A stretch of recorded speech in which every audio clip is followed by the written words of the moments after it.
American housing is in crisis. Right now, up to 12 million Americans are behind an average of $5,800 on rent and risk eviction.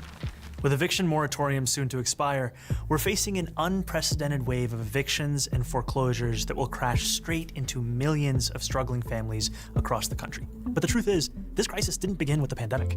In fact, housing has been in crisis for a very long time. Even before the pandemic, in places like New York or Los Angeles or San Francisco, median rents for even one-bedroom apartments could approach $2,500 a month or more. About a third of people. Median rents for even one-bedroom apartments could. God, I hate everything about housing so much. Even before the pandemic, in places like New York or Los Angeles or San Francisco. Like, I understand it's fuck. No, this is just gonna be 10 minutes of me shitting on this guy. I don't know. I feel like it sounds weird to say live in New York. Well, what are we talking about? The shittiest parts of the Bronx? Or are we talking about living in, like, is it the East Village? What are the expensive zip codes in Manhattan? Like, I feel like there's going to be a significant difference in rent prices, but depending on where you're living out of the city. Same thing with San Francisco as well, and LA for sure. The LA city is huge, but median rents for even one-bedroom apartments could approach $2,500 a month or more. About a third of people in Los Angeles spend a majority of. I saw something from the Gravel Institute. They support Russia. They were doing all the pro-Russia. Yeah, the Gravel Institute. It's literally the opposite of the. It's countering the conservative propaganda think tank. Fuck, what was it called? Prager University. That's it. Yeah. So it's like just as dumb, but for socialists instead of conservatives. Their income on housing. In New York City, about 20% of all renters pay most of their income to their landlord. And in my district, Astoria, about a quarter of residents have to spend most of their paycheck on rent. Of all renters pay most of their income to their landlord. And in my district, Astoria, about a quarter of residents have to spend most of their paycheck on rent. And the crisis isn't just in big cities. In 95% of all US counties, workers making the minimum don't make enough to afford a one-bedroom rental on their own. The Harvard Center for Housing Studies, all US counties, workers making the minimum don't make enough. Like 95% of all US counties can't afford one-bedroom rental on minimum wage. First of all, like, nobody in the US is paid minimum wage, like 3% of workers, number one. Number two, I'm pretty sure the definition for afford here is, it means that your rent would be less than, is it 40% or 30% of all your income? That's what they count as like afford. Enough to afford a one-bedroom rental on their own. The Harvard Center for Housing Studies warns of a new normal for housing in the United States, in which nearly half of all renter households spend almost a third of their income on rent. That's why even before the fallout from the coronavirus started to hit, more than 500,000 Americans nationwide were already homeless, millions more on the brink of losing their housing, and countless families struggling every month to make. Americans nationwide were already homeless, millions more on the brink of losing their housing, and countless families struggling every month to make ends meet. At the root of all of this suffering is the fact that in this country, housing is treated as a commodity, not a right. It's a consumer product, just like clothes or cars, that private businesses can sell on the market to make a profit. And if someone isn't able to pay, either because their landlord raised their rent or because they can't work for one reason or another, they're not able to stay in their homes. If they're lucky, they can live with friends or family, or maybe in transitional housing for a bit. But for a lot of people, they have nowhere else to go, and they end up sleeping on the streets. In December 2019, the number of people sleeping in homeless shelters in New York reached 19,000 people, an all-time high. 100,000 New York City students are homeless. That's more than 10% of the entire student population. Why do so many people end up homeless? It's not because there aren't enough homes to go around. There are plenty of empty homes. No, it's because housing.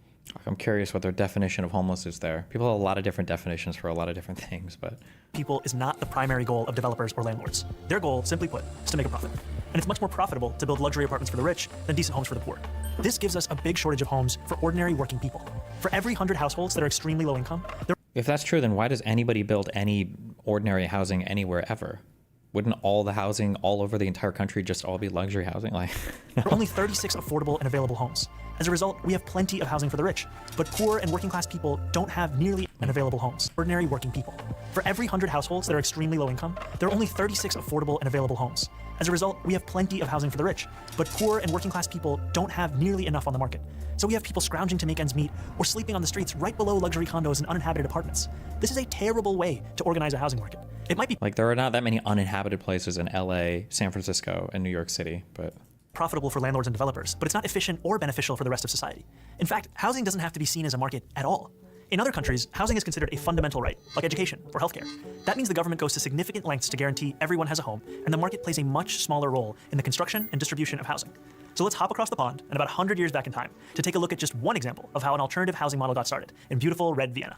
At the end of the First World War, the Austro-Hungarian Empire collapsed, leaving behind a number of successor states, including modern-day Austria, home to the former imperial capital of Vienna, the fifth largest city in the world. Despite being the seat of an empire, the chaos of the war and decades of neglect had left the working class of Vienna in desperate circumstances. Inflation was rampant, jobs were scarce, social services were non-existent, and hundreds of thousands of people were crammed into decaying tenements where overcrowding, disease, and violence were rampant. So it's no surprise that in 1919, at the first elections ever held in Austria where all adult citizens could vote, the Social Democratic Party swept into power at the municipal level on the promise of dramatic social and economic reform. And they delivered. The new government of Vienna implemented a huge range of services, including public health care and public child care. They built high-quality hospitals, schools, and recreational facilities. But their crowning achievement was an ambitious program of social housing, what Americans call public housing. So sourcing stuff that was going on between like 1917 and 1930, like post-World War I collapsed Germany. I mean, like that's a take, but I mean, like the conditions in that country were so fucking insane after World War I. But that's what a time period to cite. Jeez. There were times when it was so hard to afford any property and there were so few places available. But let me tell you, there were ambitious housing policies in 1942 and 1943 in Warsaw in Poland, where they were able to make so much space for extra housing units and move people in that had never, lived in. Like, it's like, geez, okay.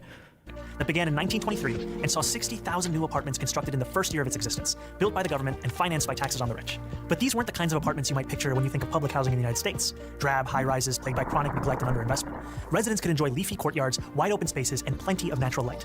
They had shared laundries, state-of-the-art kitchens, food co-ops, bathhouses, pharmacies, lecture halls, schools, and swimming pools. These apartments were designed to be both beautiful to look at and beautiful to live in, fostering a sense of shared community among the people who lived there.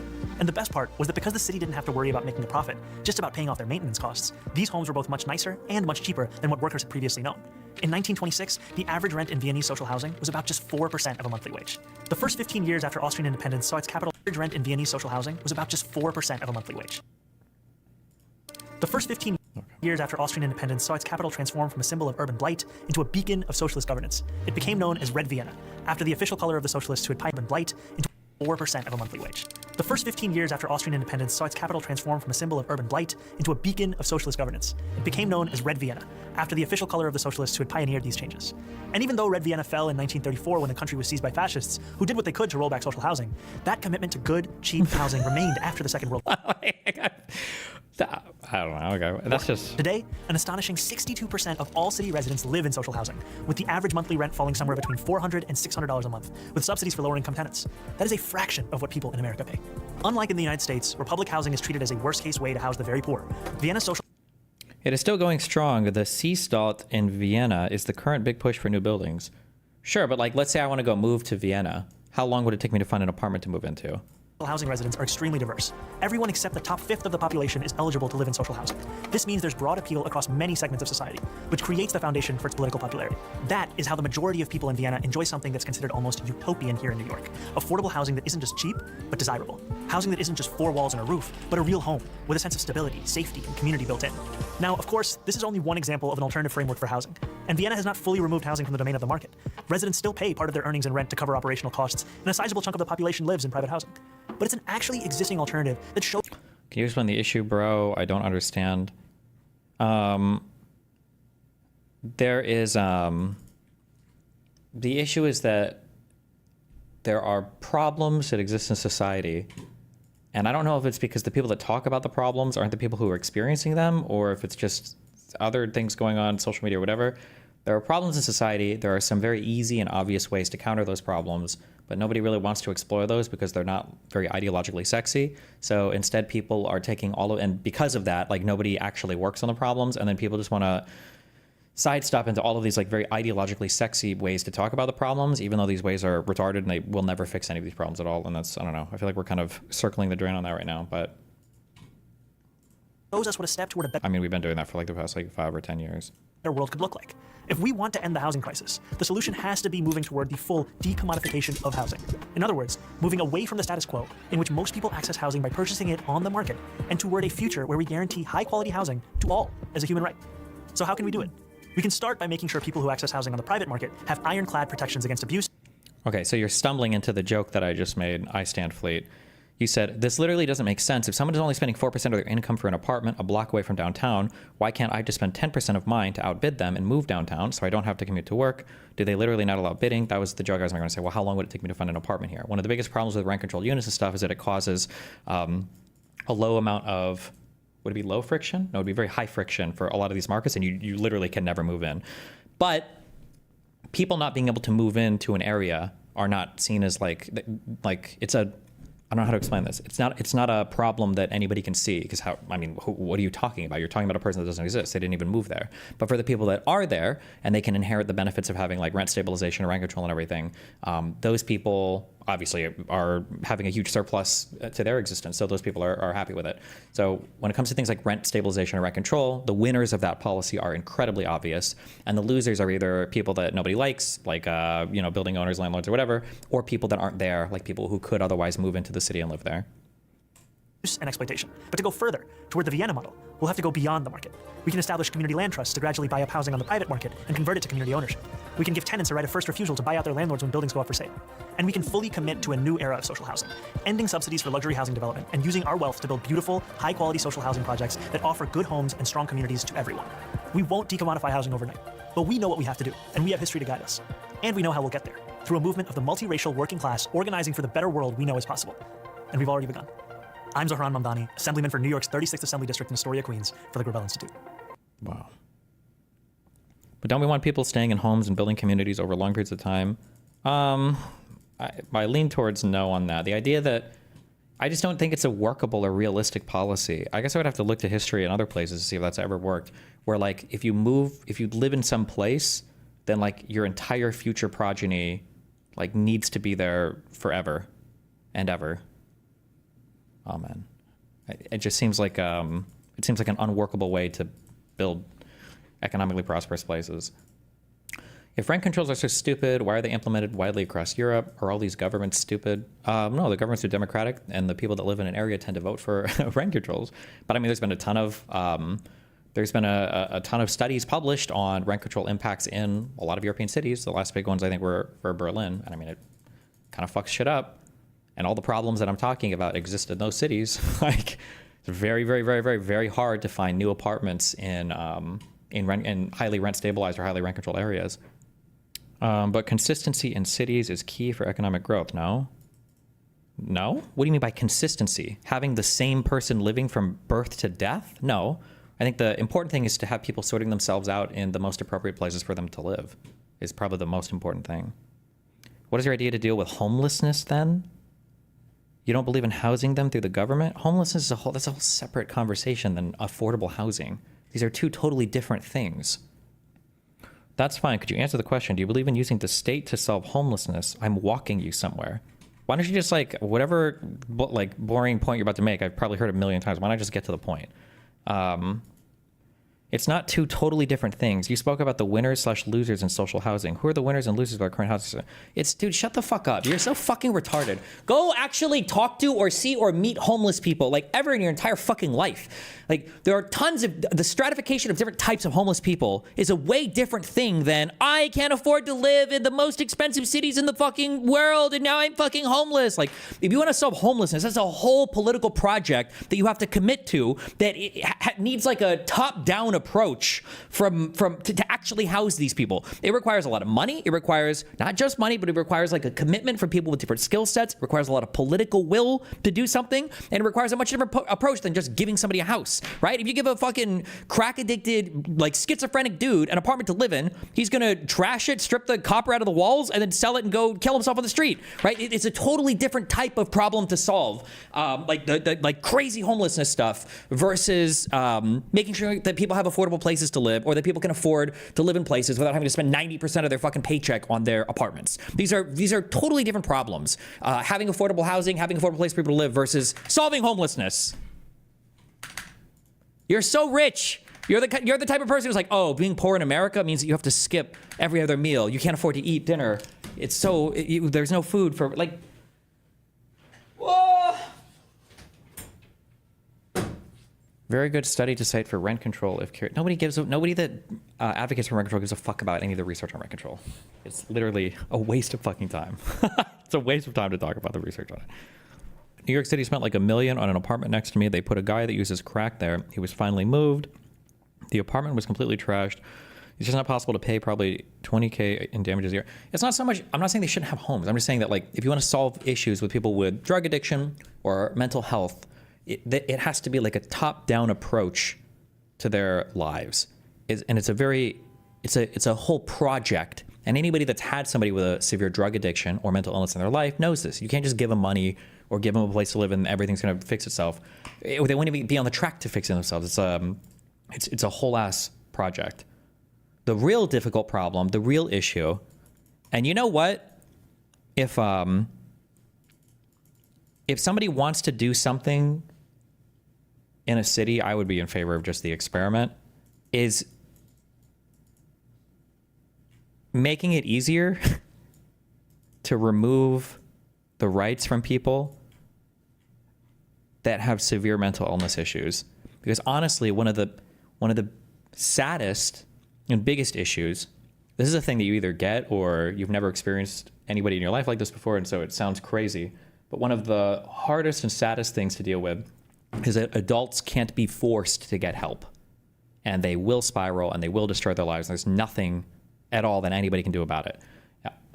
If there was some like instrument to compel people, maybe that would be different. But obviously this would be like a huge overstep of like people who, I'm talking about people who are like psychotic or people who have like severe drug addiction issues. Like these people, their lives are fucked and they will never get better unless somebody literally, it requires them to either crash out so hard that they try to hurt themselves. So they get forcibly committed to someplace for 72 hours, or they get arrested and go to jail and maybe clean up there, maybe. But it's not like jail is rehabilitating these people at all. You just have to hope that they basically age out of their drug addiction and then go back to the streets or clean their life up out. But yeah, it's a hard knock life. Destiny, I kind of agree, but I feel like top down should be more cultural incentives instead of government interjection. Maybe government can do cultural empowerment, as cringe as that sounds. It has to be professionals. Normal, ordinary families and people aren't equipped to deal with people who are like that. And then they feel increasingly like shit because they're not equipped to deal with people like that. There is fundamentally a different thing, especially when we get into like psychotic mental illnesses, where it's like, I think I've complained about this before. Like the episodes of House where it's like, if you just talk to the person in the right way, you can crack the code and figure out what's really going on. It's just not true. Dealing with people like that it's a whole thing that an ordinary person is just not qualified to deal with. They just can't. It's beyond the scope of most people to deal with these types of issues. And then same thing with drug addiction. Drug addiction is a really, really, really hard thing to deal with as well. And oftentimes the families will end up being, I say oftentimes, I don't know the date on that, it's just anecdotally, families will be enablers until basically like the last possible minute where the person either dies because they OD, they get into some other trouble, or their lives are basically completely and utterly destroyed and the family has to cut them off because they've started to steal from them or something. But And basically the argument in that essay was that the dynamic, fast-paced, ever-changing modern world was just not nearly as dynamic as people thought. Good thread on homelessness. TLDR, mental illness/drugs is not the main cause of homelessness. I agree, it is not the main cause of homelessness. I think mental illness is overrepresented in homeless people by like it's 2 or 3 or 4x higher than society. I've seen different numbers on it. However, this is the one thing that I would say you have to be very, very, very careful of. I won't go dig through this guy's shit right now because I don't even care that much. Somebody else can if they want to. One thing you have to be very, very careful, though, is people have a lot of definitions for homelessness, and not all homelessness is the same. Some types of homelessness are so different, and sometimes people use very broad definitions. So, like, for instance, I would say I was more on the bad side of it, but even I wouldn't want to be included in, like, a homeless stat. When I broke up with my ex-wife in college, was I out of college? There was about a month where I didn't have a place to live because me and my new girlfriend didn't have enough money for a down payment on the apartment we wanted to move into. So I lived out of my car for a month. But me living out of my car was me having a full-time job. I'm pretty sure I was still going to school. I could go crash at Kyle's dorm if I needed to shower, or I could use a truck stop. I just slept in my car. So like I was homeless, but like that homeless experience is way different than like I'm on the street, I'm 45 years old, I have no future, I have no job, right? The worst thing that I see, the most annoying thing I've seen, I feel, when I've looked up homelessness stuff in the past is people will consider you homeless if you don't have a stable place to live, but if you consistently have like a family member's home to stay at. So for instance, if you're somebody who doesn't have their own house, but you're able to stay with like an uncle, or you're able to stay with a cousin for an extended period of time, sometimes those people get counted in homelessness stats. And I feel like Like, it's not a good thing, and we can talk about it, but it is meaningfully different. It is meaningfully different than the people who are setting people on fire in subways in New York City. These are meaningfully different types of people. And to group them all the same and talk about them like it's all the same is wild to me. That's a wild, wild, wild way to talk about it, I think. Destiny, the worry, I guess, is that taking their autonomy away makes them super unlikely to seek help again in the future. I mean, I guess, but I mean, are they going to seek help anyway? I don't know. Who knows? Stop playing this Dean Withers crash out. He's not crashing at us. Obviously a meme. You're fucking retarded. Oh, never mind. You're a schizo.